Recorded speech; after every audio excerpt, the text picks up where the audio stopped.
So now that we've done our comparison, we're going to move into the assembly process of assembling the new chain.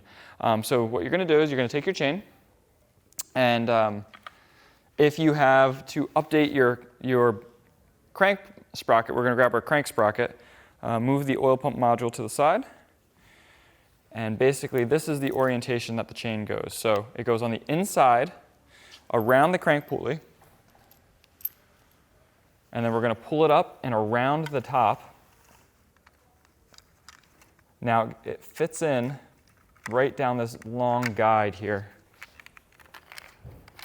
and all the way down. Now you're going to have to carefully pry this open a little bit and slide the chain inside. Do it very carefully because we don't want to break our new rails. All right, so that's fit. Now, the first thing I like to do is we'll take this and fit this together. So this is a little tricky. We're going to put the chain inside of here and slide it in. You can see there's a groove on one side and there's a receiving groove. So we need to make sure that we line them up and we pinch it together. It kind of holds the whole assembly together as we drop it into the engine. So moving this just like this here, you can see I can find where this can fit together. So right just like that, it should almost be a 90 degree. You just have to look at the tabs. Once you get it fit together, you pinch the longer rail here, and then you can pivot the shorter rail right up. You can see that with the first one it locked in. We have to pinch at the same time as you do it, and then do it one more little pop, and it's locked in place just like that. And then we can just fit it around, make sure it's all set, and this is the assembly ready to be dropped into the engine.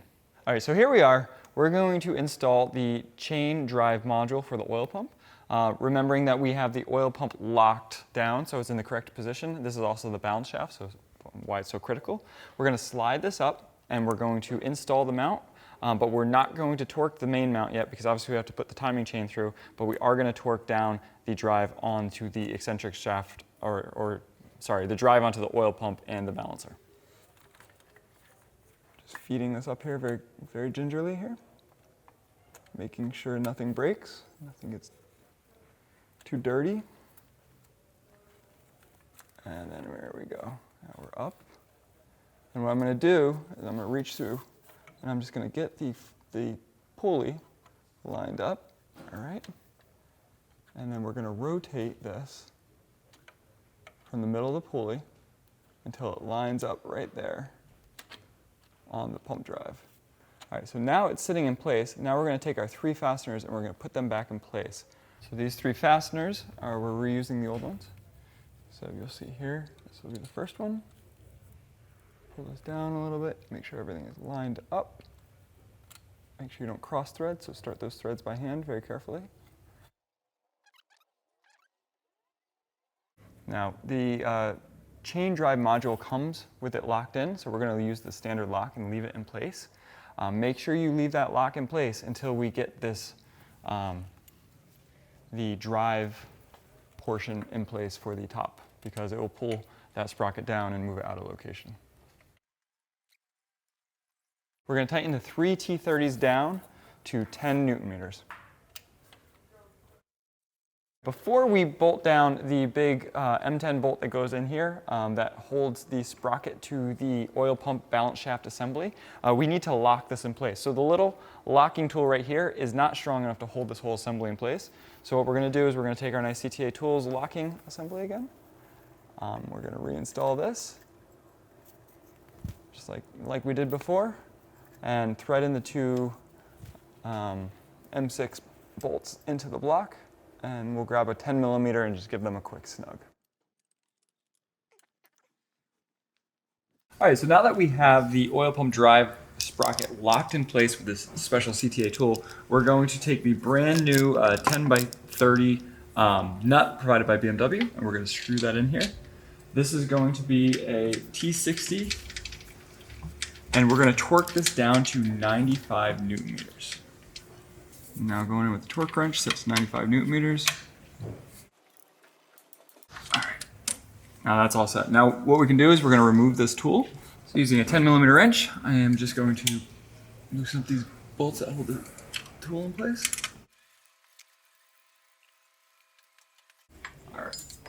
Remove that. Now still make sure you leave this in place until we get these front assembly put together. Now before I remove the seal, I'm just going to give it a quick wipe down around the outside here with the seal in place, just to make sure we have a clean mating surface for the new seal to be installed. The key is getting the seal out without scratching any of the aluminum. So here's the new seal. Obviously if I was sliding this over something, I would use the little white tool that it comes with, but because we don't need to. Very gently with a soft rubber mallet and tap this in place.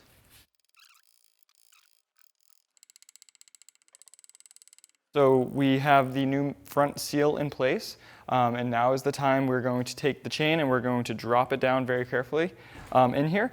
I'm going to get some fasteners ready for basically so I can kind of pin the guides in place to make sure they're not moving too much, and then we'll button this thing up. And you can see I have my wrenches that I'm going to need, and I have the two, this is the upper, this is the one that goes in right here, and then the two lowers right here, ready to go in, and then I have the two bolts for right here, also ready on standby to go in. So the key here is you kind of have to juggle a couple things, a bunch of things going on at the same time, so just want to be prepared. So here we go with the new timing chain. So just like coming out, we're going to have to kind of be a little easy going in and just make sure we clear everything we need to clear. So I'm just carefully guiding this whole assembly in place. Now what I'm going to do is I'm going to just kind of let that chain hang there, line this up. Right there. And I'm just going to get this finger tight, hold that in position. And again, now this one has to shift a little bit, I believe. Peek in behind it, make sure that bolt lines up nicely. There we are. Engage a couple threads there. Okay, and now at this point, I like to keep some of this chain from slacking way down there. That's why I'm kind of keeping my thumb right here. And now I can peek in there and I can see where the sprocket is. So it kind of makes sure the sprocket is in the correct location, and I can also see right through here and see that the main sprocket is in the correct location. It's not too far down, not too far up. So considering that, now I'm going to take my T40 and I'm going to get the fastener right here. Make sure we don't lose it. So I really want to make sure that thing is on there. I'm going to carefully guide this in. And straight in there. Wiggle it around a little bit until you engage threads. Like I said, don't use a wrench on this one, just use your hands. Now we're going to leave everything loose for the time being. We're just going to get it in the correct location. Okay, that one's good. Now switching to the T45 for the two bottoms, slightly larger. So get this ready. And again, you may have to do some wiggling here, so you'll feel some movement on the chain as things kind of adjust to their current positions. These act as pins, so they hold everything together as well. So just threading that in by hand. I can feel it in the chain, so that's good. And now we're going to go to the other side and do the slightly harder to get to one. And again, this is another T45, just like the first one. Kind of come in between these coolant hoses. And then in, and then want to really make sure. So what I'm doing is I'm actually wiggling the stud here, and I'm looking at the slider or the guide that works on the tensioner, and I'm just making sure that this is going in between it and it didn't pop out on the installation. So I can kind of tell that's doing it correctly. So now I'm going to thread this in by hand. All right, so now everything is finger tight and in location. So I'm just going to finish threading these down by hand. We're going to put the cam sprockets on, and that's going to put the whole chain assembly in position, and then we can tighten these down. So now coming over with the exhaust side. So verifying that this is the exhaust side, we're going to just pull the chain aside. We're going to slide this in place.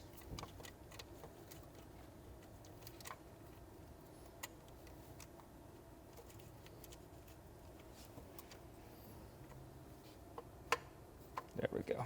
You feel it made up to the camshaft, and now that's in place. That's just going to rest there for right now. The next thing I'm going to do is I'm going to pull the chain up before I put the intake cam on, and I'm going to slide this through. the engine snout. We're not going to torque it yet, we're just going to get it in position. But before I do that, I'm going to take some engine oil and I'm going to go around the seal to make sure we don't tear that seal on installation. So here I have some fresh oil on my finger. I'm just going to swipe it around the seal here, make sure it's well lubricated. We don't want anything to tear as we install. We have the vibration damper mount, or the front snout basically of the crankshaft.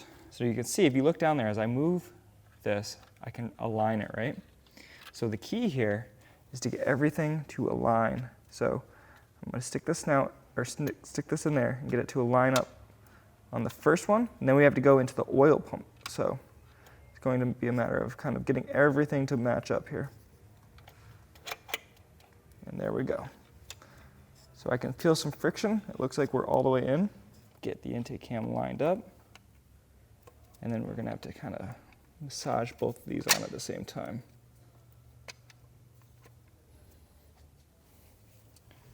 This is probably the trickiest part of the whole thing.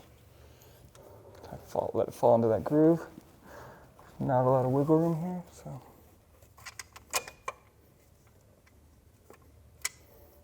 All right, there we go. We're both on. And then looking down, I can actually look down and I can see the crankshaft sprocket spinning. So I know that nothing's jammed up and the chain didn't derail or anything in the process. All right, so now what we're gonna do is we're gonna torque down all the rails. So these two, this one and the two on the bottom. So I have my little torque wrench set to 10. So we'll start with the first ones and then we'll move through. See, this is an E8 torque right here. So there we go, 10 Newton meters.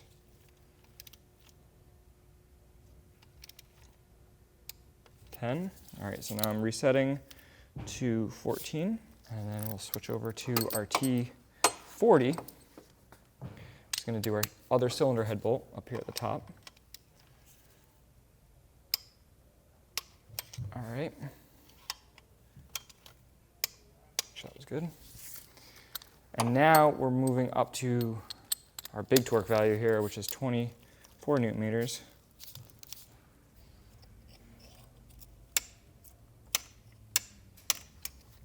Good there. All right, we are all tightened up. All right, so the next thing we're going to go to is we're going to get our cams locked in place, and then we're going to get our crankshaft bolted. All right, so now coming over with our cam adjusters, I'm going to slide these in place, and we're just going to get them, the threads started here. Be very careful. Obviously, this is threading into your camshaft. You really want to make sure it's nicely aligned. Like I did there, I did a little wiggle there just to make sure. And we're just going to finger tight for now and let that sit. And then we're going to lock down this mechanism. And now going to the exhaust side, doing the same thing. Again, making sure it's threading nicely into the camshaft itself.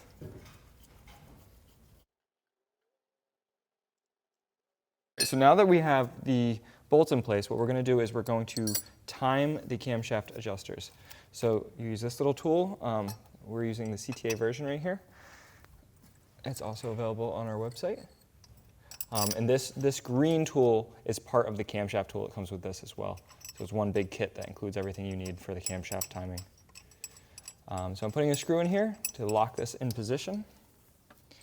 Putting another one on the other side to lock it in position. You can see they have a nice big hole, so we can torque those down and hold them in the correct position. All right, so what we're going to do here is we're going to spin this little adjuster. Can't quite see it, but there is a hole in it right there. And we're going to lock that in place. And same with this one. Spin it until we get to the portion with the lock, and then we lock them both in place. So now you can see that this is locked and this is locked. So we're going to lock everything in place, nice and tight. Tighten this bolt down, or these bolts down, so nothing moves. A little bit of snug, and a little extra snug. Make sure those are in place. Locked in good and strong, make sure this is good. All right, so now we're going to tighten down the cam sprockets to the cam shafts. We're going to be using a 24 millimeter wrench. It's going to slide right in here, and everything's locked in place with the CTA tool. Make sure these pins don't come out and this doesn't spin. So you can see these pins are actually locked in. If I move this, you can see, well, not on that one, but if I move this, you can see that this can move. So it's critical that that is in the correct position. Tightening, we're going to tighten down to 55 newton meters of torque, and then we're going to turn it another 55 degrees.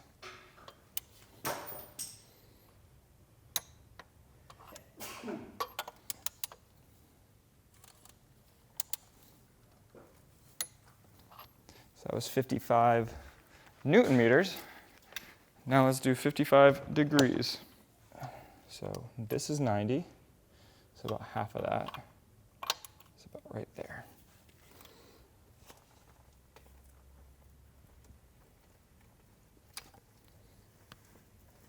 All right, that is it right there. All right, so judging here, we have 90.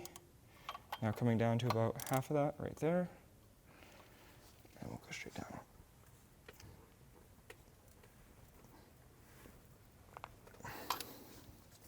Camshafts are in place. All right, so the next thing we're going to do is we're going to take the tool provided by CTA Tools along with this camshaft set, and we're going to pre-tension the timing chain. So we're going to thread this all the way in until it bottoms out. You may have to back these threads out as you go in. Okay, so now it's bottomed out in the engine, and now we're going to tighten this to add tension to the chain to a specified torque value. All right, so we are going to tighten this tensioner down to 0.6 newton meters. It's about 5 inch-pounds. If you don't have a torque wrench, it goes down this low. My suggestion is just basically go as tight as you can with your fingers. So you can see I can still move it a little bit. Just get it as tight as you can, and then check the chain. Make sure the chain is relatively snug all the way around. So we have tension on our timing chain. We need to get tension on our bottom chain, which is our oil pump and balance shaft chain. So what I'm going to do, so you can see the pin sticking out right here, I'm actually going to pull the pin out now. So we pull that out, and I'm just going to kind of make sure that tensioner is putting tension on that chain, make sure everything is lined up appropriately and the sprocket has gone to its normal seated location. A good trick is just to give this a little bit of a spin, make sure everything is seated properly. And now we're going to tighten the biggest bolt in this whole project down. So coming over with the brand new, you do not want to reuse this bolt. This comes with the kit and it needs to be refreshed every time. It is your main crank bolt. So that goes all the way in, just like that. And you notice there's a light grease on it. So we'll get this to start threading nicely. So we're going to take this 22 millimeter socket, we're going to torque this to 100 newton meters. And there it is right there. Now we need to turn this 3/4 of a way around, or 270 degrees. So what I'm going to do is I'm going to set a little mark for myself so I can measure it. That's where we started from. And we need to end up with that facing this way.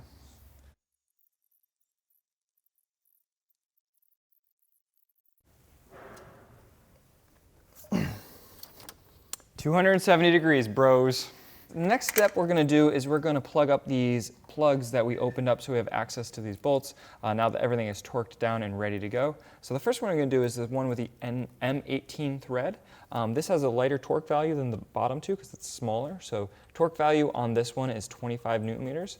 You're going to want to make sure you use a new bolt here, a new plug, and a new crush washer.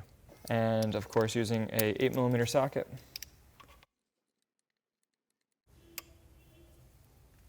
Make sure that's good. All right, so the bottom two plugs, the M22 thread plugs, same things. We want to renew the plugs with a new crush washer, but because of the bigger threads, these are going to be torqued down to 50 newton meters. They use the same 8 millimeter Allen to install. So just threading one in by hand, and then I'm going to get the other one. A little tricky to get to, but you should be able to. Now we got that snug. We're going to tighten everything down. starting with this top one. So 50 Newton meters.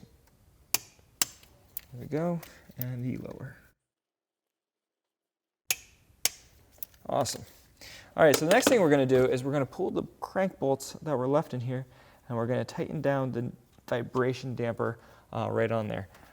So reusing the old bolts and using an E10 socket, we're going to place the vibration damper on here.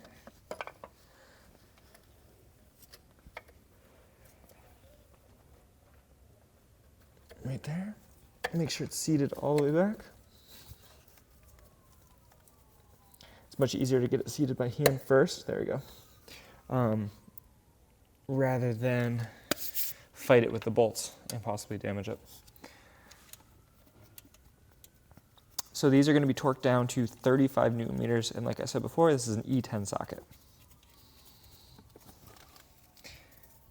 Obviously this will be easy now because the engine is locked up, but as soon as we unlock the engine, when you go to tighten these things down, this will spin. All right, so this is an E10 socket, and we're torquing these down to 35 Newton meters. You're going to want to go in a star pattern as you tighten these, just like you would tighten a wheel. And we're tight. So the next thing we're going to do is we're going to remove all of the timing components now that the engine is locked in place. We'll do a little bit of reinstall on some of the parts here just to get them out of the way, and then what we're going to do is we're going to put a wrench on here and we're going to turn the engine over to make sure that everything stays in time after we do a couple revolutions of the engine. So first thing I'm going to do is get this front timing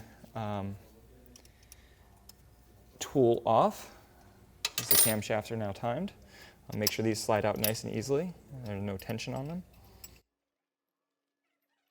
All right, we'll just take that tool off, we'll set it aside. All right, the next step is we're going to actually take the cam lock out. So right here, I'm just going to loosen these up just to give it a little bit of movement here. This allows us to kind of move back and forth. Don't need to take them out, just loosen them. And then we're just going to take the entire assembly apart at the two bolts that hold it to the cylinder head. And now this is going to take a little bit of massaging to get this to come up, because it sits tightly on the camshafts.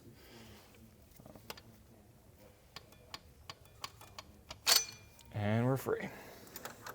So now that we have the camshafts freed up, while I'm in here, I'm just going to quickly take the cam position sensors and I'm just going to slide them back in the holes that they belong, and we're going to bolt those down. Okay, so when you install the cam position sensors, just make sure that the O-ring stayed in place, or refresh it with a new O-ring.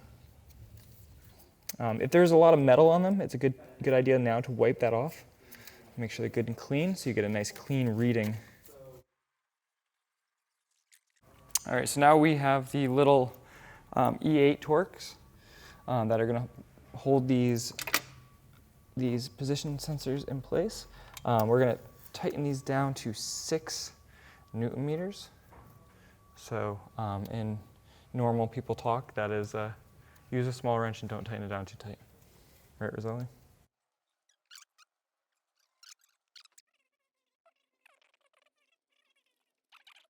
All right, sensors are in place, so that's good. Plugs are in place, so that's good. At this point, let's lift the car up.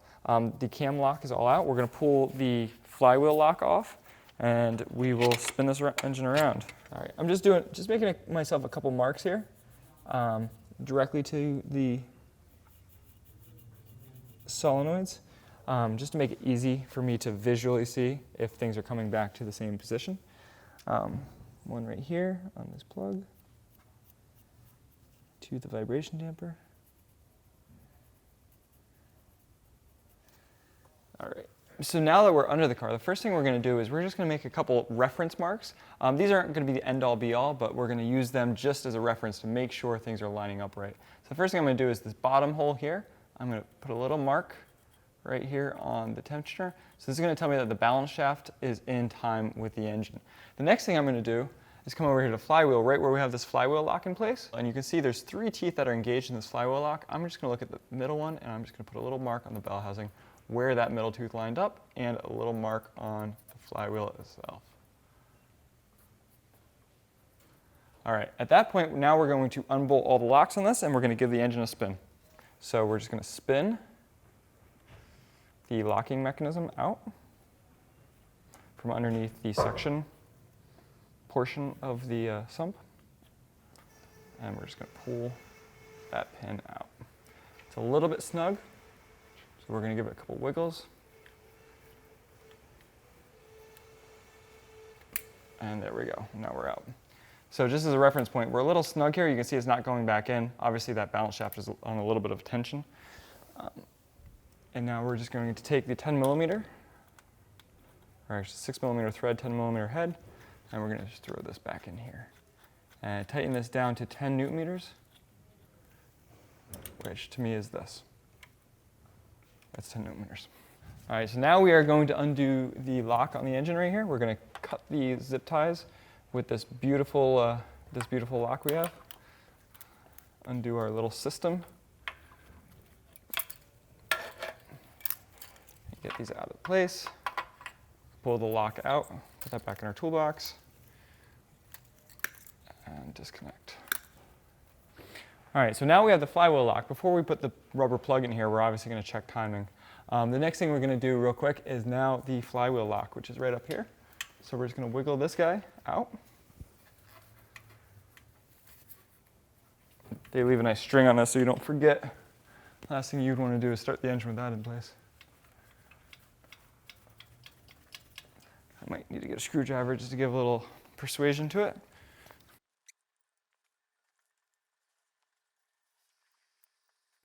And we are free. We are going to grab our 22 millimeter socket, the one that we cranked everything down super, super tight on, and we're going to give the engine a couple turns. You can see I have the vibration damper lined up. I can see the timing thing lined up here. We're going to do 1 full revolution, or actually 2 full revolutions of the crankshaft, and that will be 1 full revolution of the camshaft. So we're just making sure everything's moving. You want to, if you feel anything bind, you want to stop. I can see the camshaft rotating at the top. I look through. All right, so now we're coming back around on our initial rotation, and you can see right about there is where we were. So now I'm just going to look over here, and I can see that we're basically right on. So that's right where it was, right in between those 2 spots, right about there. What I'm also going to do is I'm looking here. I can see this is lined up, so my oil pump's good. This is where this used to be. One thing I'm going to check real quick is make sure the balance shaft is reasonably in place. So there's a little bit of wiggle room here, but I'm just going to take this tool, I'm going to pop it in, and I'm just going to take this and give it a teeny bit of a rotation and see if it pops into place, and it looks like it locked itself into place already. So it was exactly perfectly timed. You can see that. Now I'm just going to loosen this up so I can pull this tool back out. All right. So looking through there, I can actually see the hole that the tool went right into. So I know that the whole bottom end is timed. Now we're going to lower the car down, and we're going to check the top end and make sure the cams are in time with the bottom end. All right, so now that we're at the top end, I'm going to put my 22 back on the crankshaft again, and I'm going to give this a full 2 spins on the bottom end, which will be 1 spin on the top. Or sorry, yeah, 2 spins on the bottom, 1 spin on the top. The valve train spins half the speed of the engine. So we're going to spin this around.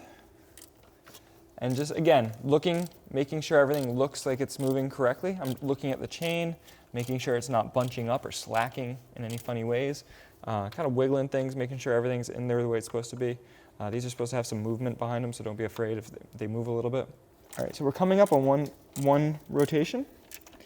Let's see, we're pretty close to it.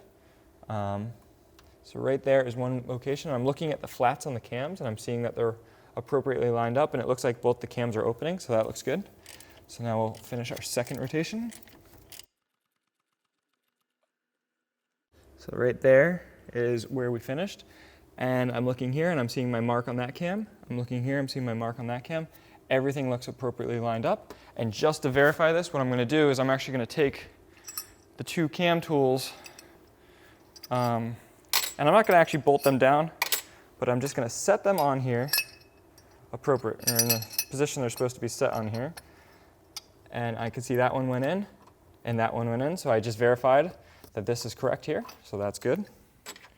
And I'm going to check the flats on the two camshafts. So without spinning the engine, we're just going to make sure, and remember these are a little tight going on, so I'm not going to force it, but I want to just make sure that's going to start. And as you can see, if you're already on the camshaft there, if I really push down on that, that'd go right onto the flat. So I'm not going to do it just because I don't want to damage anything. So just verified that the camshafts themselves are in time, the cam sprockets themselves are in time, and the bottom end is in time. So it looks like we're good to go. It's time to start buttoning this project up.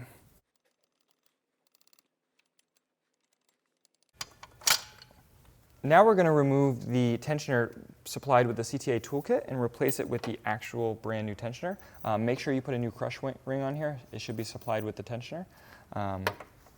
So when I do this, there is a little bit of a trick here. Now we know the engine is in time. What I'm going to do is I'm going to loosen that up. But if you see this lower rail right here, that's what that tensioner puts pressure on. And when I loosen it, I'm just going to keep my finger on that to make sure this chain stays tight.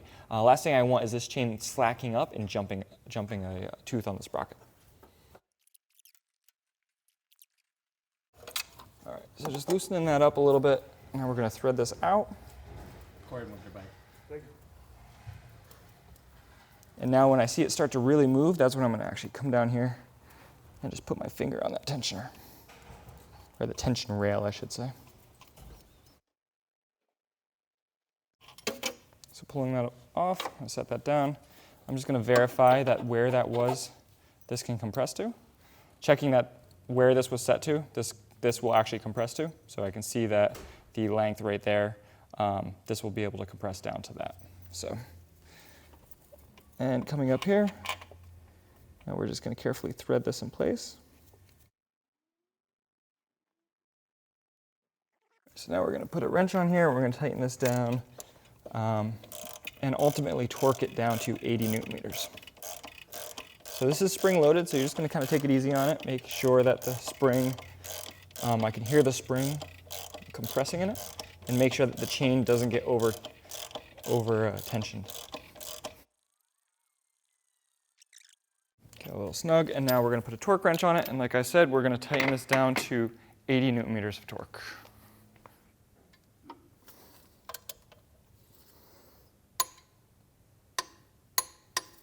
Perfect. All right, guys, so the next thing we're going to do is we took the left side motor mount off and the motor mount and arm off, or actually loosened up the arm, I should say. Took the motor mount out to get the oil pan in. So now we're going to just reverse that. We have a jack back under the car again.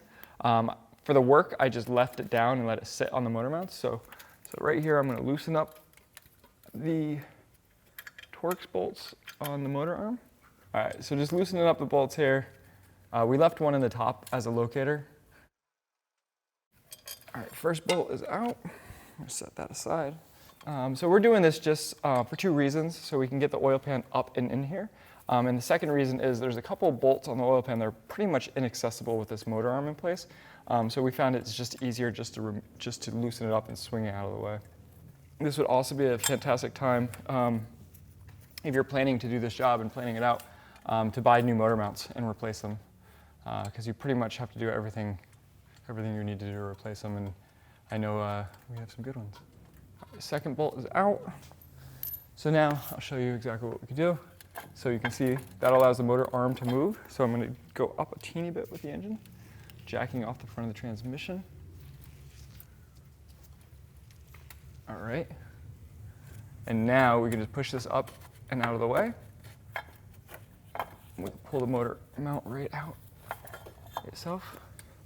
Set this aside. And now we can maneuver this in any direction we need, so we have a little bit more room to work. So the next step is we're going to take a rag and we're going to very carefully wipe the seal surface down on the block, and then we're going to prepare the oil pan to install it. All right, so here we are with the oil pan. It's been cleaned up a little bit. So we're going to reinstall it, and this gasket is pretty hard to tell where it is. So if you notice, there's a little flat here and a slightly smaller flat here. They're going to go in these little alcoves here. So we'll insert that right here to get started. And then we're just going to work our way around.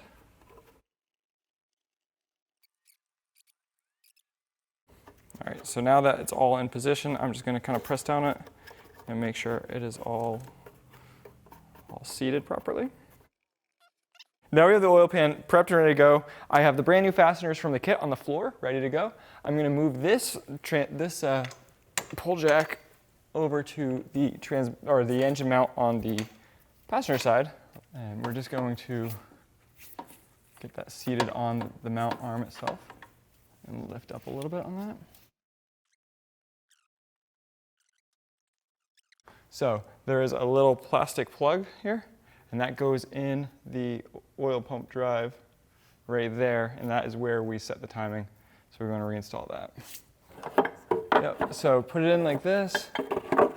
There we go. You guys are speeding, right? Oh, this feels so good. Come on, baby. Come on, baby. And then we're going to clear the front cover.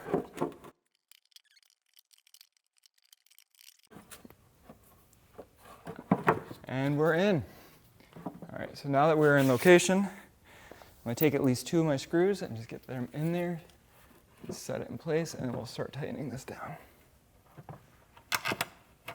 It's easier than coming out. It's a lot easier when you know it can be done. You have that like extra ounce of confidence of like, hey, it came out. It can go back in now. So there's 22 total bolts that hold the oil pan in. 20 of them are just regular M6 fasteners, just like this. But 2 of them you'll see have this extra seal on them right here, slightly different part number. It is very critical that those 2 go in this location right here. So if you're looking at the back of the engine, it is going to be your second screw in on the driver's side, and it's going to be your third screw in on the passenger side. That's because those holes pass into the crankcase of the engine. So if you don't use these special sealed bolts, you'll get an oil leak there. So that's why they're included in the kit. And the torque for all of these, so these I'm using a E8 bit to tighten these down, and the torque for all of these is going to be 12 newton meters.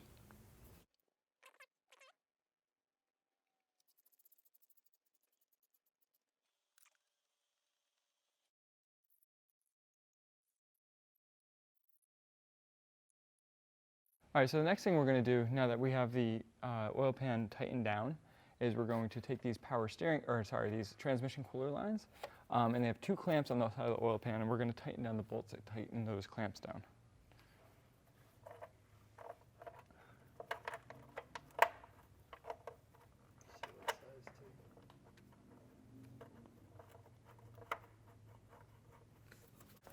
All right, so the first one's in. We're going to take an E6 here, sorry, E8. You're going to have to finagle it in a little bit, but we'll tighten that down.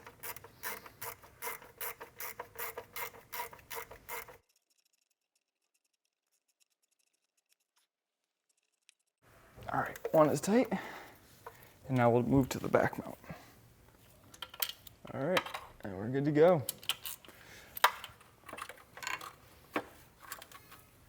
This one goes right here.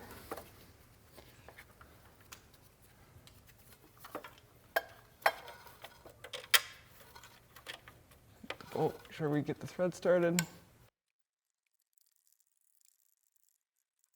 And we're snug there. Okay, the next step, we're going to take the wire for the oil level sensor, and we're going to clip it back into the oil pan, and then we're going to plug in the sensor itself.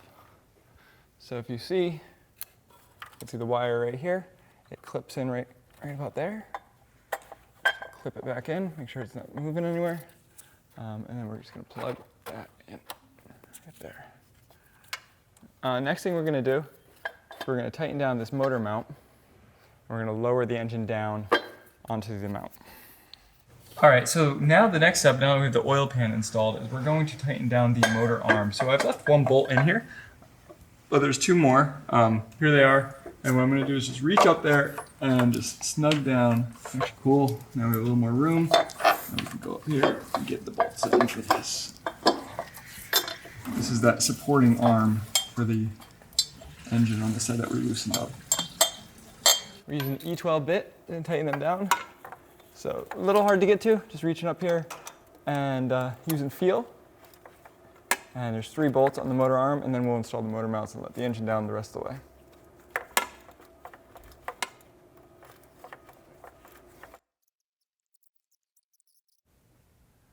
All right, so now that we have the motor arm installed, we're going to reinstall the motor mount. We're just going to lower the engine down onto it. And taking the screws, I'm just going to put these in here just to hold the motor mount from moving, so we know it stays in the right location. And before I go all the way down with this one, I'm just going to start feeding the bolts in. And I can still wiggle that motor mount around and get it all lined up appropriately. There we go. Engine's sitting on its own mounts again. Now I'm going to install the nut on the top here. And now with a 16mm socket, we are going to tighten down the mount. Now switching back to an E12. On a short extension, we're going to tighten down the motor mount. So the bottom of the engine is sealed up and is put back together. So at this point, we're just going to wipe down any oil residue that is left over from this being open. We'll then put the cover on the transmission and the little rubber cover over here, and we'll get ready to prime this engine with some oil pressure after we put the valve cover on. The next thing we're going to do is we're going to put the dust shield back on the transmission. This kind of just, you have to kind of massage this thing up in there. There is 2 little grooves. You can follow those grooves. Sorry, those grooves are right there. And just get that into place.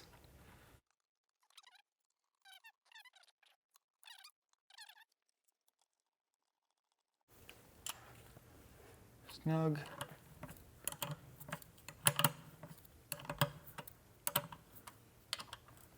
Snug.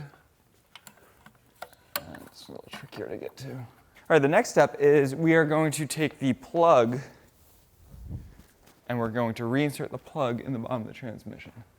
So this is pretty simple. Here's the plug, self-explanatory. Catch the edge going backwards and then pop it in. Give it a proper wiggle and we're good to go. So the last thing we're going to do on the transmission here is we're going to undo the neutral lockout. So now that we don't need to spin the engine anymore, I'm going to undo this lockout. There's a 5mm Allen, and we're just going to back the threads out on that. You don't have to worry about this falling out because it actually is a sort of an interference thread. And you just want to make sure that there's an air gap between this lever. Fully bottomed out, and there's a little bit of an air gap there. Oh, one more thing. We need to put the little pin, or the little plug back in where the pin went. So we have a locking pin. The plug on this car is pretty well mangled, as you can see it right here. This is it. But just to keep everything nice and clean, we're going to insert that back in there. And this is just a matter of feel and being careful. There is one angle you can see this at. It is right there. All right, there we go. There is the hole. I had it, and then I have it. All right. There you go. That's a field job. And we're in. Awesome. So the last thing I'm going to do now, because we did lift the engine up so much to get the oil pan out, I'm just going to kind of check all the plugs that I have access to down here. Make sure nothing came unplugged while we were moving the engine. It's always good to do that if you have to significantly move an engine. So just kind of double checking everything, going through it with my hands, and making sure everything is good and tight. The only other thing I did is we also replaced the oil drain plug when we had the oil pan off. Obviously, we'll be doing an oil change when we're doing this, so because it has an O-ring on it, I went ahead and replaced the oil drain plug. All right, so the next step is we're going to reinstall the front serpentine belt. So just getting it lined up here, so it makes my install a little easier. Get as close as I can. So basically putting it on all of the pulleys, but leaving it off of the tensioner itself. Okay, now with the 16mm wrench.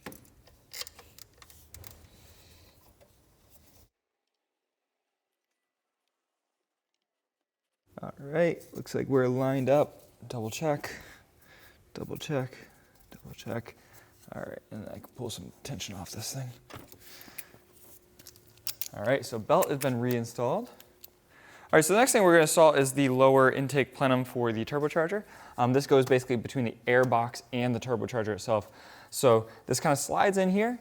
This goes into the cold side of the turbo. We have a couple of ventilation hookups right here. So let's get this set up and ready to go. So lowering this down. I think we have to kind of finagle this through, if I remember correctly.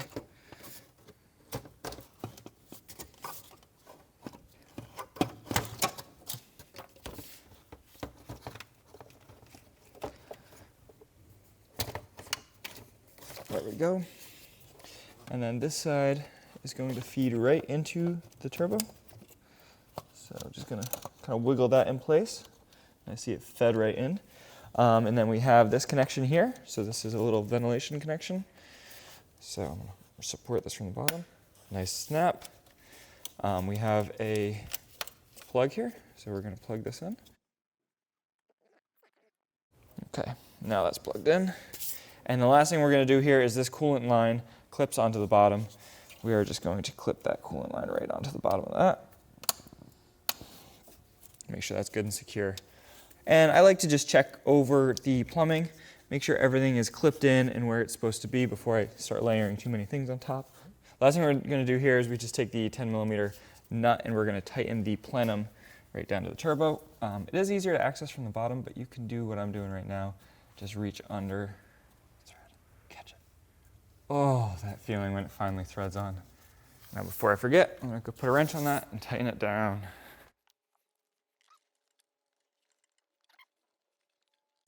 All right, we're tight. All right, so right here we have the wastegate still connected to the actuator. So what I'm gonna do is I'm gonna bolt down the wastegate and I'm gonna set the actuator aside because this mounts on the valve cover, which we have not installed yet. So sliding the wastegate through, getting the fasteners off first actually. Now, feeding that onto the actual wastegate itself. So you can see, I'm just kind of wiggling it until it feeds on. There we go. And now we're going to quickly install the clip on here and then bolt this down. All right, so installing the clip down on the actual turbo itself. All right, and setting the actuator aside, and we're going to tighten these down with a 10mm.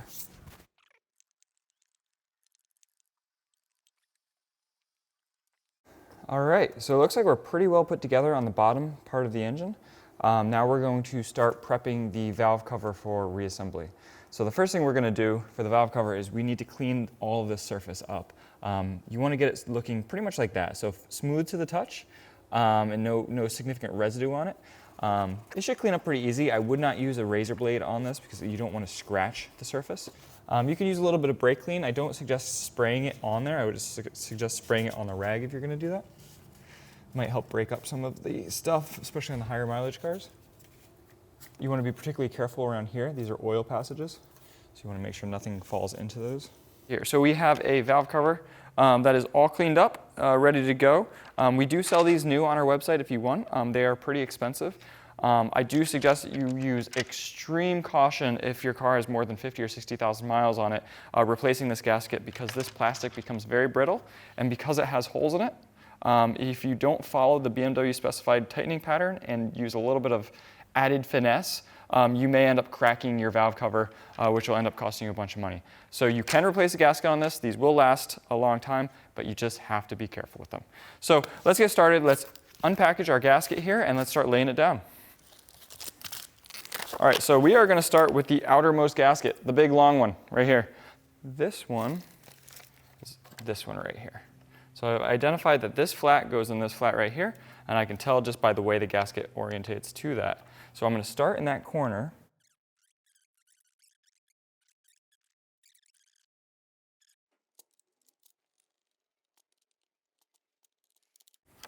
All right, so now that that's down, we are going to replace the gasket around the coil pack, spark plug, and injector access ports.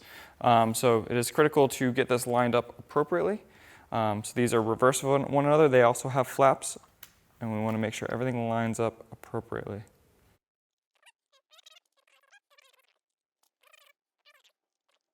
All right, now moving to the other side. That should be the orientation. Yep, the flap is in the right spot. Let's, all right, that is all tight. So now that we have both the bottom gaskets in, we can flip this over and you can see this is the access port for the high pressure fuel seal. Now we're going to replace that. So again, just make sure those flaps are seated where they're supposed to go. BMW has made this pretty simple. And then work it around, make sure it's all the way seated. Okay, so the last thing we have here is on the bottom side, we have the ventilation pipe that connects to the front of the engine, or the pipe on the front of the engine. This is plastic, remember, so I'm going to very carefully work it out, and pop it off, and we're going to put a new one right on, and make sure it's not rolled in that groove. That's one of the keys about O-rings, is you want to make sure they don't roll over on themselves. So obviously I just rolled it into place, but to make sure it's not rolled, I'm going to take my pick, work it under it, and just go around the outside, letting it spin around whatever way it needs to spin around.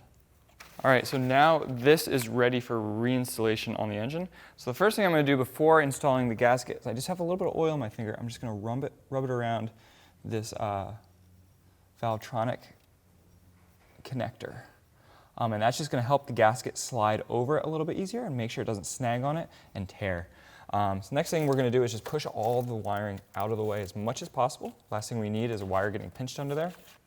The other place you want to put a little oil is right here. So obviously your O-ring is going to seal up in here. So you just want to make sure that is somewhat lubricated. So here we are with the gasket. We're going to flip it over, get it into correct orientation. Again, the key to putting this down is we really want to distribute the load. We never want to push really hard on one spot. That's what's going to cause a crack. So you need to kind of get the fuel line out of the way as best as possible. And then kind of wiggle it down. There we go. And just lower this down very carefully. You can see right at this point I need to align my Valvetronic plug. So you can see I'm just wiggling it to make sure we don't tear that seal. Very, very carefully. Let that go down. You can see that we're lining up everywhere. Just kind of start one of these screws as a, just to help it position the valve cover in place, but not put any torque on it. Same with the rear. And then the last thing we're going to do is we're just going to connect this plug here. Nice. Just start some of these by hand, nothing more than that.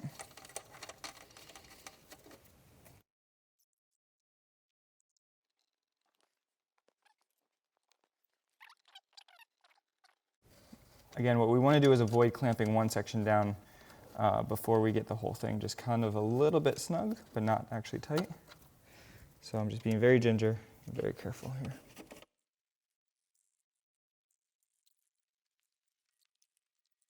All right, so now we're going to tighten down the cylinder head. We're going to torque all these bolts down to a final torque of 9 Newton meters. I'm going to do that in 2 stages, and there's a very specific tightening pattern. So that will be on the screen here, but what we're going to do is basically start here at number 1, and I'm just going to get it until it's what I would call snug. Very, very gingerly, just kind of get that snug down, and then I'm going to move to number 2, which is right here. Okay, now number 3.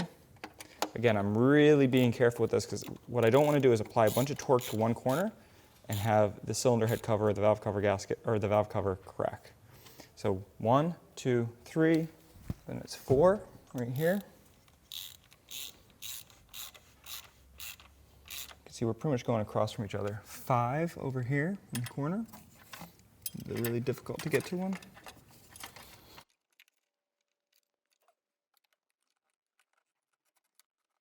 5, 6,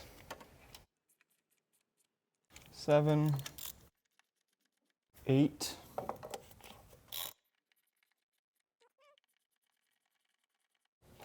9, 10, 11,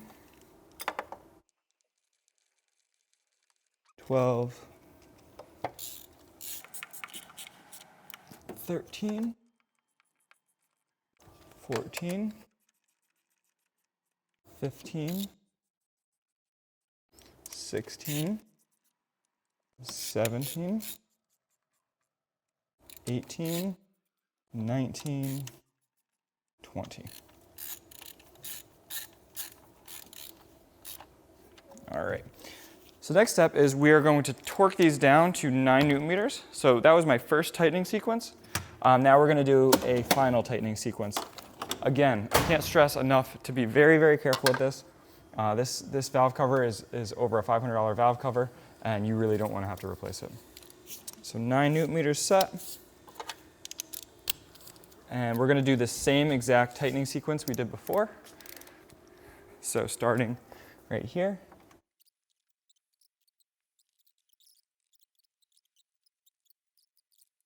Final one, 20. All right, valve cover is tight. Next thing we're going to do is we're going to install these cam adjusters. First thing is I actually marked them as soon as I uninstalled them with an I for intake and an E for exhaust, just to make sure the orientation is correct. Next thing we're going to do is we're going to put just a teeny bit of oil on this seal right here so it pops right in that plastic and we don't get a tear on the seal.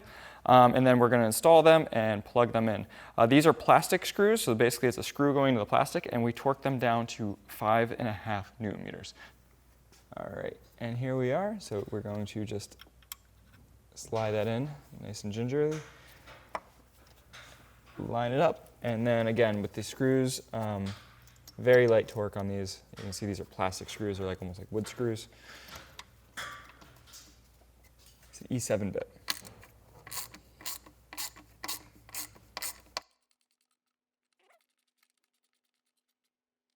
And last thing we're going to do is just plug this in. There we go. Now to the exhaust. Same thing. I oiled up the seal, as you can see. We're just going to slide this in very carefully. Line up the screw holes.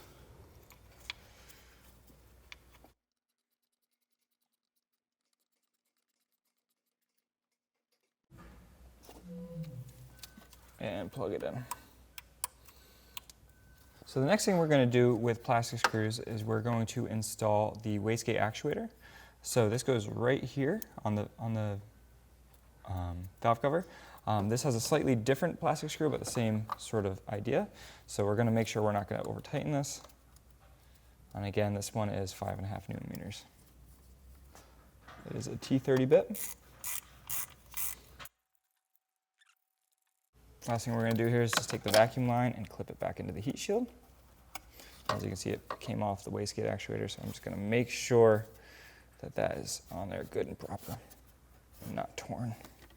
So the next step is we are going to install the vacuum pump. So to install the vacuum pump, it is run off the camshaft, which spins. There's what you can't see, there is a flat on this backside of the camshaft, and so we need to make sure to get those aligned so it feeds in.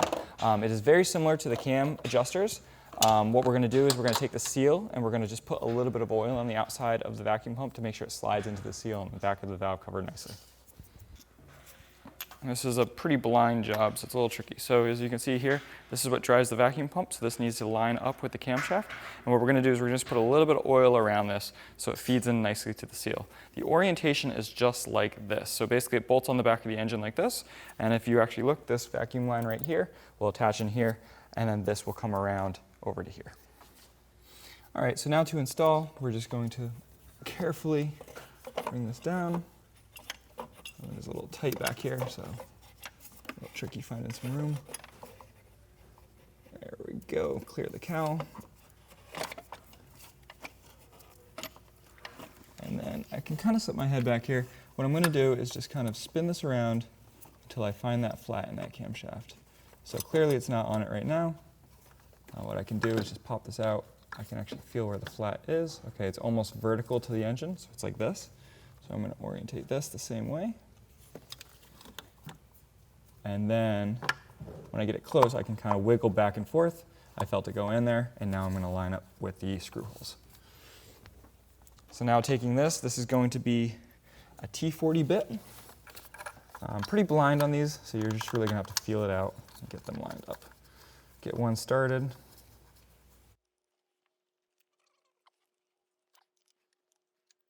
So now heading in with a T40 bit. I'm going to tighten that one down.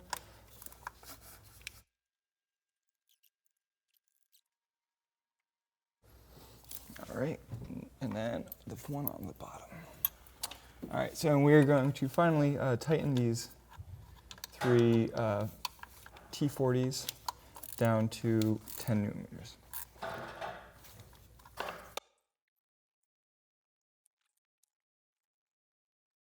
All right, so the next step is we're going to reconnect the vacuum line.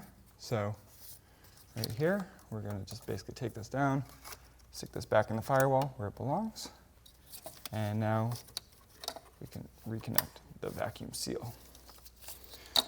And we'll leave this one up here for when the valve cover gets reattached, or the engine cover gets reattached.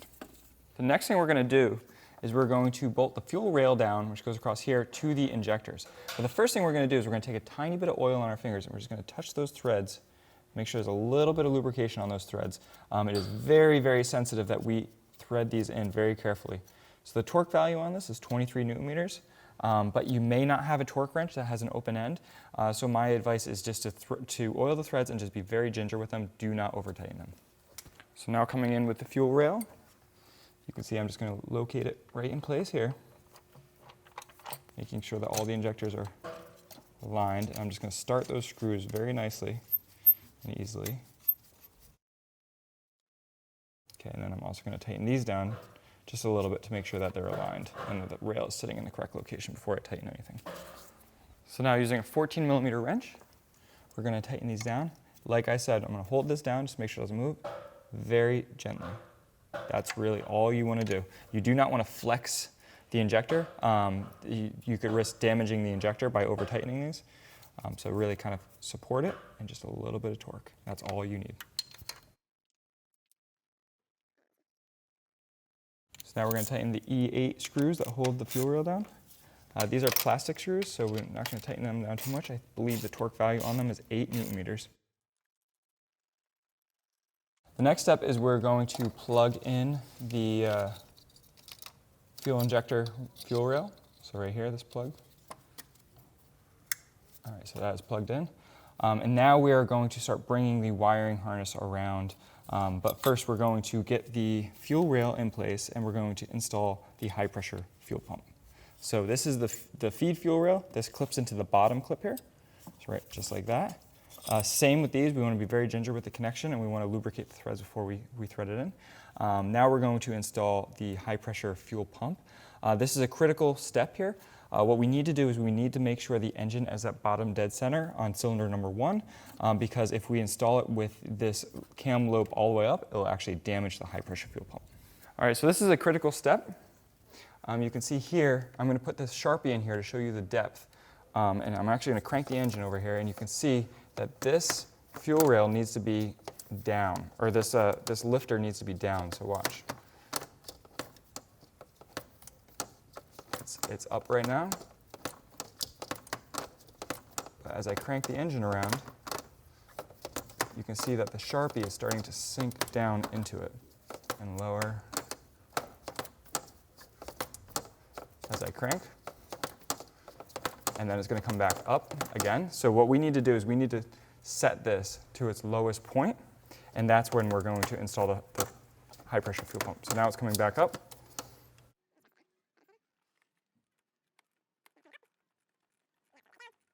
And right there, when we get to the lowest point, that is when we install the high pressure fuel pump. So here we have the high pressure fuel pump with the fuel feed line going to the fuel rail. There's also a guard that's going to go on this right here. So that guard goes just like that. And then underneath here, you can see this is the plunger for it. And that is why it's so critical to get that to bottom dead center, because this plunger will actually get forced sideways and it will break. So let's go in here and let's install this. So the first thing we're going to do is line it up and just sort of let it fall into the hole. You can see it actually went almost all the way in, but there is a little bit of spring pressure there at the end. That is that plunger. The next thing we're going to do is we're going to line up the fuel line. So mainly the one to the rail. We have a feed line coming in, but I'm really only worried about the one to the rail. And I'm just going to put that there. I'm not going to do anything with the threads yet other than get the nut ready. Get the nut ready right there because we're going to put a little oil on there first.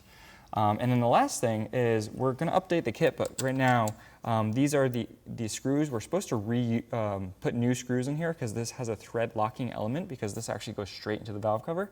Obviously the kit will be updated by the time you're seeing this, but we haven't done that yet. So I'm just going to put a little bit of thread sealant on these to make sure we don't leak.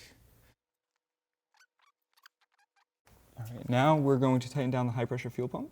T30 bolt head, and we're going to tighten them down to 12 newton meters, making sure to keep that aligned. Even if you have to start the threads there, just to keep that aligned, that's fine. We just don't want to crank down on it without oil on those threads. I'm going to go back and forth on this. So you don't want to tighten one all the way down. You kind of want to work it back and forth because there is some spring pressure under there of the fuel pump itself. Make sure it's still moving. Okay, the next step is to finish hooking up the fuel lines. Before we do that, just a little bit of oil on my fingers, and I'm just going to put a teeny bit of oil on that thread there, just on the outer portion, and I'm going to get that thread started. And then coming over here to the feed side, same thing, a little bit of oil on there. The feed line is a little less critical as it has a big piece of rubber attached to it, so we can kind of wiggle it around a little bit to get it to line up.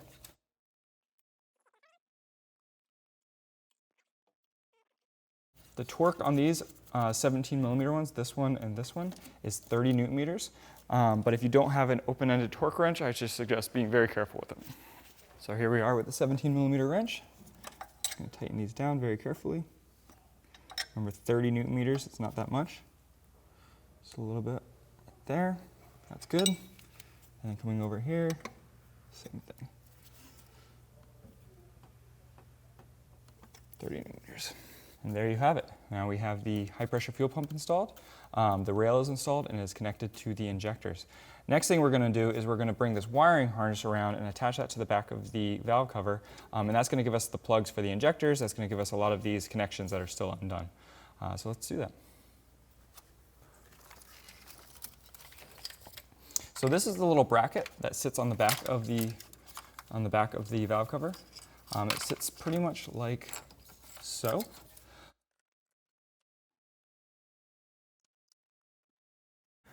All right, so we're going to use an E6 torque. Tighten these down. These are going to be very low torque specs at 6 newton meters as they've thread into the plastic.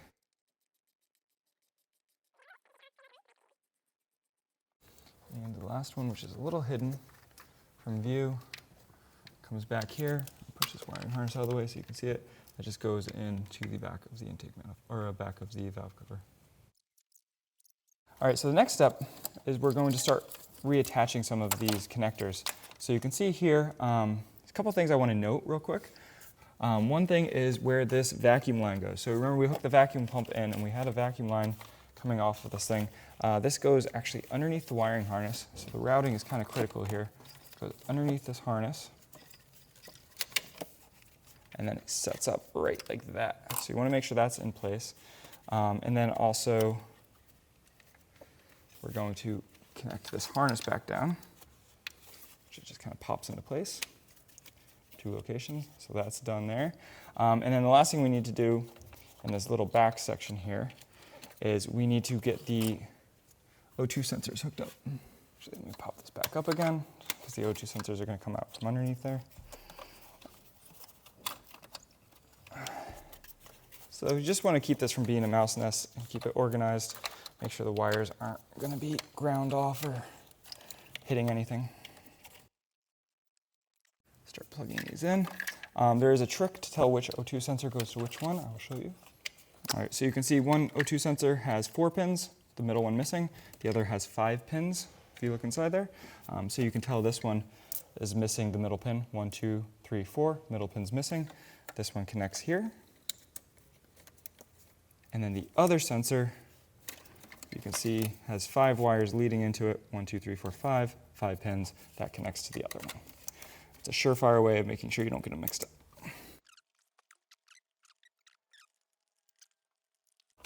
All right, and then clipping them in on this small portion right here. So the bottom one. There we go. That's the way it's supposed to be. All right, so the next thing we're going to do now, we have the harness installed. We're just going to plug some of these wires in just to kind of get them out of the way, and so they're not interfering with what we're doing. So first thing we're going to do is plug in the high pressure fuel pump, and then we are going to plug in the vacuum solenoid here. So now both of those are plugged in. Looks like our harness is not aligned perfectly, but that should be fine. Just make sure it's out of the way and not going to be down on the exhaust system. One thing I forgot to do before, this battery cable has a clip right here, so I'm just going to lift that up and slide that into that clip. Make sure it stays out of the way. Again, this is just organization, making sure that everything is nicely routed. There is a small little pass-through for this, looks like. Oh, we're in it. Perfect. So that's in the correct pass-through, and then this wire can get clipped in. There's two clips, one here and one here. So this is the Valvetronic unit, so we're just going to run that over top of the fuel rail. It goes right through this plug here, or this holder here, and then we're going to plug that right in here. So, and reattach there. All right, so things are looking pretty good. Looks like this just came unclipped, probably from me wiggling things around, so I'm just going to slide that back in there. So I'm feeling pretty good. It looks like it's back in the original locations. Everything is tidy and nice the way it's supposed to be. Engine cover is going to sit nicely on there. Fuel injector and coil pack plugs around, and they're going to sit like this over here. And so to get this in, you can see this has two plugs, one here and one here. They receive onto the valve cover, and then this other harness actually plugs into that. So we're just going to feed this underneath here carefully, make sure not to damage anything. Get these wires up and out of the way. And at this point, I'm going to have to undo this vacuum solenoid, or the vacuum line real quick. It has to go above it.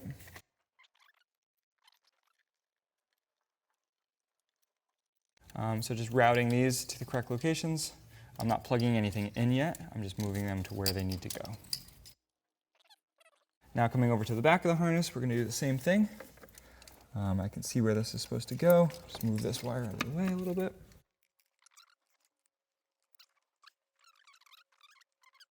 This pops in right here. So you see this little plug right here. It's going to pop into that harness. Get that out of the way.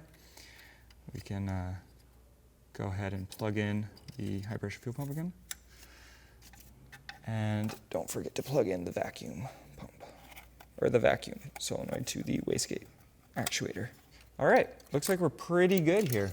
There is one little clip here. You see this little orange thing. I'm just going to pop that in place real quickly. Plugged in, we are good to go. Look at that, that's nice. All right, the next step we're gonna do is we're gonna pull the grounds and attach them.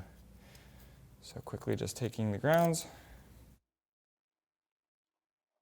and that is an 8mm, we're gonna tighten that down. Ready, and snug, and snug. So we have the injector, number 1 right here, we have injector number 2 right there, coil pack, injector number 3, injector number 4, coil pack, and coil pack. Everything is ordered in the right order. So we're going to pull the old oil filter out. I'm going to put it right in here, hopefully not to make a mess, and we're going to put a new filter in there.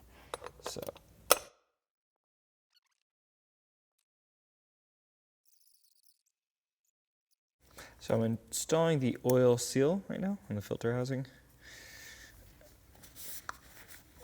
And making sure it's ready. Obviously the oil change kit or the filter is not included in the timing chain kit, but if you're doing it, I highly recommend changing the oil at the same time. Obviously you'll need to drain what's in the pan out. So. All right, now with the wrench, we'll tighten that down to 25 Newton meters. Licomali 530, bought the oil change kit for this car. We're going to add this entire container. If I've been doing work on the car, I typically am a little careful right now because I want to make sure that when I'm putting the oil in, that nothing is leaking out the bottom. So I've done this before where I've left something loose, forgotten something, and as I put the oil in, it literally just starts pouring out the bottom of the engine. So I don't see anything, I don't hear anything. So So I'm going to leave about 1 liter in here, maybe a little less than that. I believe the car takes about 4.5. So you'll notice that we don't have the injectors plugged in, and we also don't have the spark plugs installed. So we're leaving these undone purposely. So right now what we're going to do is we're going to plug the battery back in, and we're actually going to crank the engine over, knowing that the engine's not going to start. The point of doing this is we want to spin the engine with absolutely no load to make sure that the engine builds oil pressure. And we also want to make sure that the oil pressure is getting all over the new components in the front of the engine here, and making sure everything is getting lubricated properly. All right, so now we're going to plug the battery back in. I'm actually not going to even tighten the terminal down because we're going to unplug it before we put the coils back in. But right now we're just going to quickly, there we go, wiggle that into place, make sure we have a bit of a solid connection there, and now we're going to go crank the engine. So first we're just priming the car, so basically just turning the ignition on without a foot on the brake. All right, so now we are going to crank the engine over. It's going to sound funny because the spark plugs aren't in it. It's going to crank relatively quickly, but the goal here is to make sure we have oil pressure. Let's get started. Foot on the brake.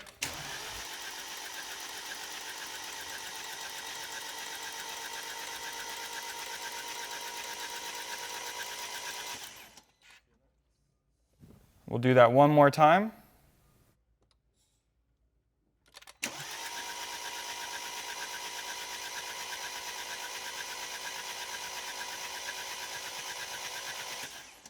All right, so now while we check around the engine, make sure everything is plugged in, we have no engine oil leaks. Quickly, we want to talk about how important the oil pressure is. So not only is the oil pressure important to make sure that the bearings are properly lubricated and that the entire valve train has oil, but remember, this right here, this timing chain tensioner has a spring in it, but the real tension is built from oil pressure. So allowing the engine to build some proper oil pressure is going to put the correct amount of tension on this entire system before the engine actually fires. All right, so the next step, we're going to tighten the spark plugs down.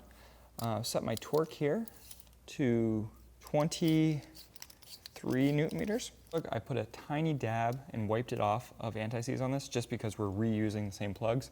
Obviously, if you're putting brand new plugs in, you don't have to worry about this.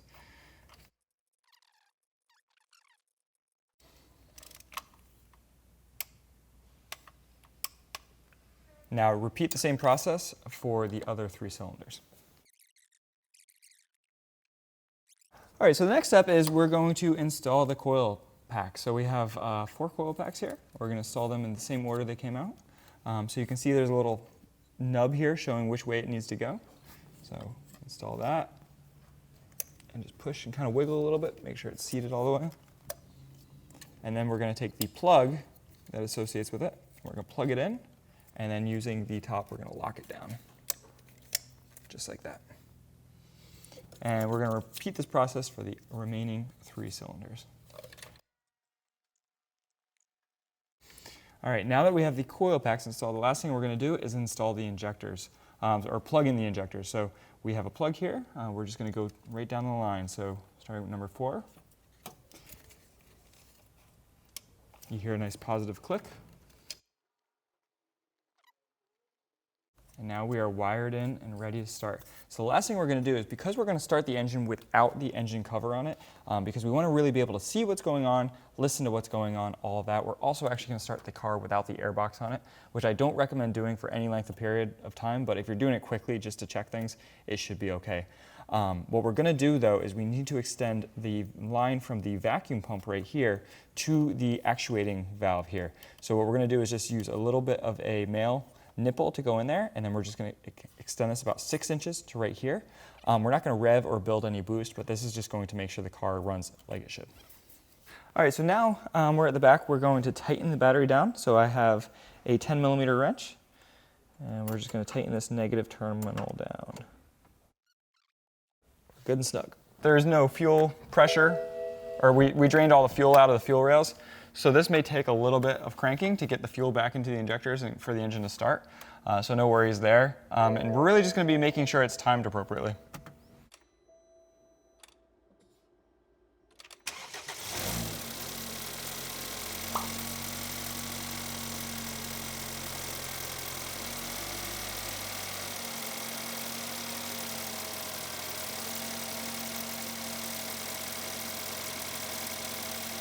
Don't worry about the oil smoke that we're seeing right now. Obviously that is just because there was some oil spilled on the turbocharger and the catalytic converter during this process. And now that we've started the engine up and it's hot, it's burning off.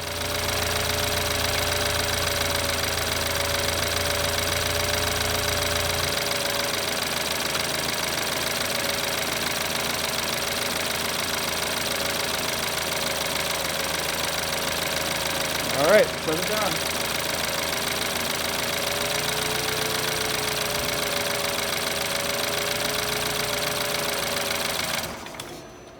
Transmission cover goes up and then you rotate it on this clip.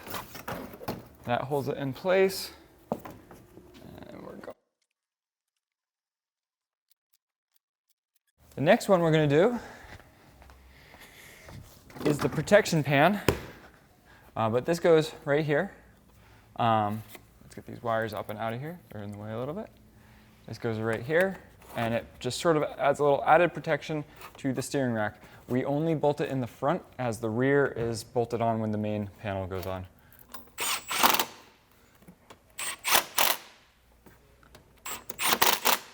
Last but not least, we're going to put the entire underbelly pan on, which is this big guy right here. Starting at the front and working to the back. I typically like to have 2 screws handy, put one kind of diagonally kitty corner on it and hold the whole thing up and then work out from there. So we'll put one right here in the front bumper.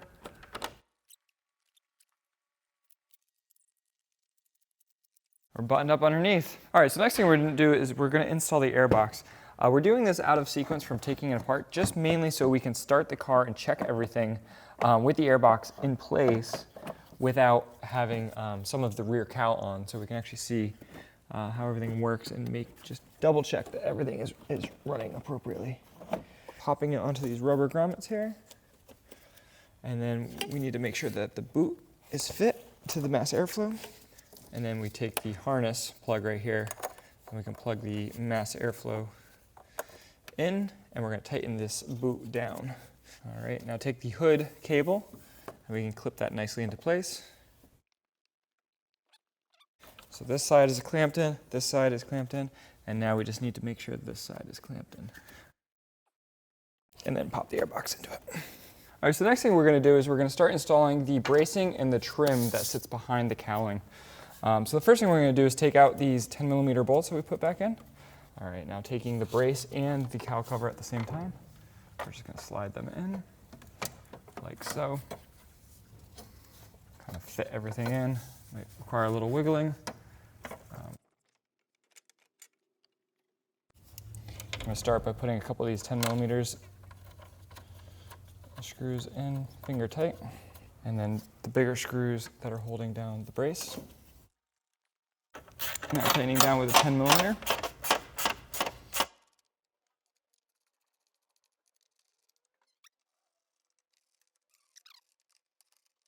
Now tightening the brace down, starting at the middle.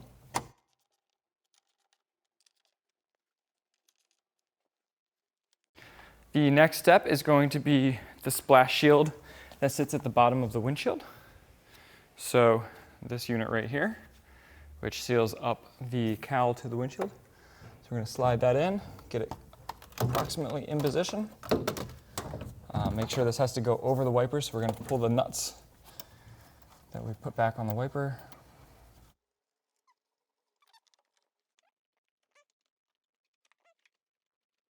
A few little thumb clip under here needs to get reinstalled right here. Moving over here, again, there's a small little thumb clip that needs to be reinstalled. Slide that down just like that. Now using a 5mm Allen, we're going to turn these 90 degrees to lock them in place, just like that.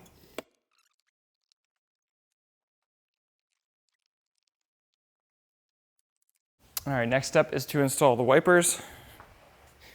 Make sure you have the driver's side and the passenger side in correct orientation. The trick here is to line it up. See if you can see some old wear indicators of where the wiper used to sit. So right about here. And then flex it into place and install the nut. Now to tighten the wipers down, we're going to use a 16 millimeter. Hold them clocked in the correct position. Applying a little bit of counter torque, and we're going to tighten those down. All right, and to finalize that job, we are just going to reinstall the covers. We're going to pop the covers back on these. Next thing we're going to do is put the cowl covers over these two sides of the cowl, and then we should be good to go. Starting here with the passenger side, you can see it clips right in. So we're going to clip in. And again, these turn 90 degrees, so let me get an 8 millimeter wrench and get that ready to go. So turning this at 90 to lock them down into place, all three. And then it plugs in right here in this rubber grommet. The exact same process goes for this side over here. So now we're going to install the cowl hood shield, or hood seal. This basically lives right here. It seals up. You can see this edge right here is going to lean onto this edge right here. And it also has a groove right here to allow for this wire to sit inside. So center it.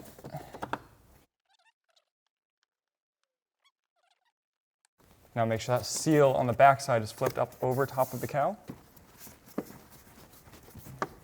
And then we can take this wire and we can run it through here. So simply just feed that in. So now the final step will be to install the side shields.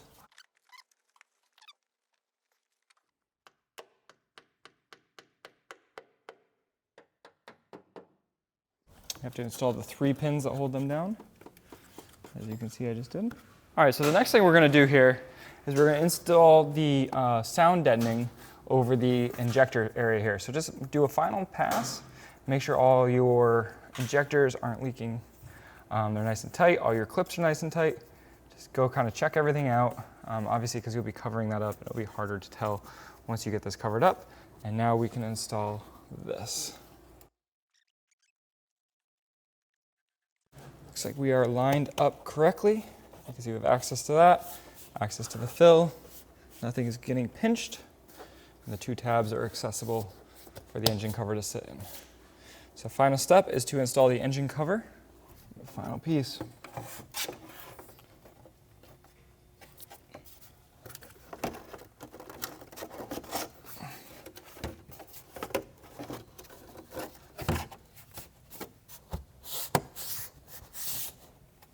We just finished up doing a timing chain and an oil pump module on this BMW N20 behind me. The same process is going to go for the N26, and it is found in so many BMW cars from around 2011 all the way through 2017. While this is pretty time consuming and a pretty big job, it is definitely something that can be done at home in your garage. We hope we helped out with the parts, the tools, and the instruction on how to do that. If you like this video, please give us a thumbs up, and as always, if you have any questions, please leave them in the comments below. We'd love to answer them. And as always, if you want to see more content like this, please subscribe to our channel. We'll catch you on the next one. Take it easy.